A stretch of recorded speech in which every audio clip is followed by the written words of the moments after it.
Blessing ka ba o lesson?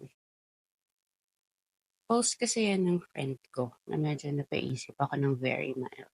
Naisip ko lang kasi na hindi ba minsan yung mga lessons, yun yung greatest blessings natin.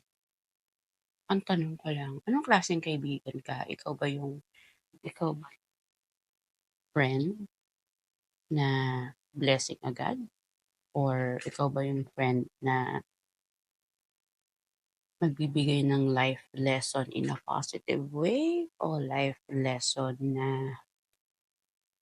dudurugin mo yung pagkatao niya, aagawin mong lahat ng sa kanya.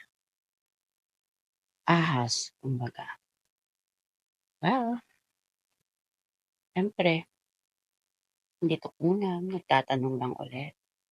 Bye.